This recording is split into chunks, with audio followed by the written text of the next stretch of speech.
നക്ഷത്രങ്ങളുടെയും ഗ്രഹങ്ങളുടെയും തിളക്കത്തിൽ മനുഷ്യത്വം എക്കാലവും ആകർഷിക്കപ്പെട്ടിട്ടുണ്ട്.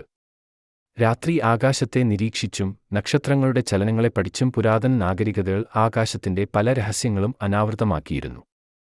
അത്തരത്തിലൊരു രഹസ്യമാണ് ഗ്രഹണങ്ങളുടെ ആവർത്തനചക്രം. ഗ്രഹണങ്ങൾ എന്നത് ആകാശത്തിലെ അതിശയകരമായ പ്രതിഭാസങ്ങളാണ്. സൂര്യനെയോ ചന്ദ്രനെയോ മറ്റൊരു ആകാശഗോളം മറയ്ക്കുമ്പോഴാണ് ഗ്രഹണങ്ങൾ ഉണ്ടാകുന്നത്.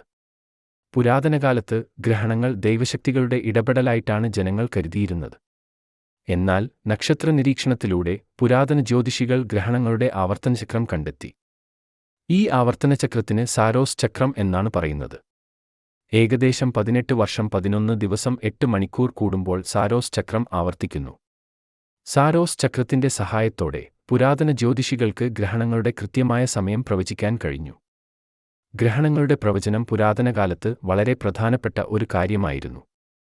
കർഷകർക്കും നാവികർക്കും ഗ്രഹണങ്ങളുടെ സമയം അറിയുന്നത് അവരുടെ കർഷകൃഷിയിലും യാത്രകളിലും സഹായിച്ചു. കൂടാതെ രാജാക്കന്മാർക്കും ഭരണകർത്താക്കൾക്കും ഗ്രഹണങ്ങളെ ശുഭകരമോ അശുഭകരമോ ആയ ശകുനങ്ങളായിട്ടായിരുന്നു കണക്കാക്കിയിരുന്നത്. സാരോസ് ചക്രം പുരാതന ജ്യോതിഷികളുടെ ഒരു മഹത്തായ കണ്ടുപിടുത്തമായിരുന്നു. ഈ ചക്രത്തിന്റെ സഹായത്തോടെ അവർക്ക് ഗ്രഹണങ്ങളുടെ രഹസ്യം അനാവൃതമാക്കാനും അവയുടെ ആവർത്തനം പ്രവചിക്കാനും കഴിഞ്ഞു.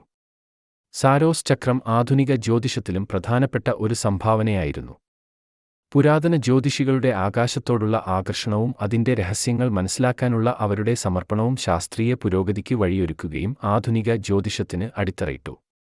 അവരുടെ നിരീക്ഷണങ്ങളും കണ്ടെത്തലുകളും ഇന്നും നമുക്ക് പ്രചോദനം നൽകുകയും വിവരങ്ങൾ നൽകുകയും ചെയ്യുന്നു, കാരണം നാം വിസ്തൃതവും നിരന്തരം മാറിക്കൊണ്ടിരിക്കുന്ന പ്രപഞ്ചത്തെ പര്യവേക്ഷണം ചെയ്യുന്നത് തുടരുന്നു.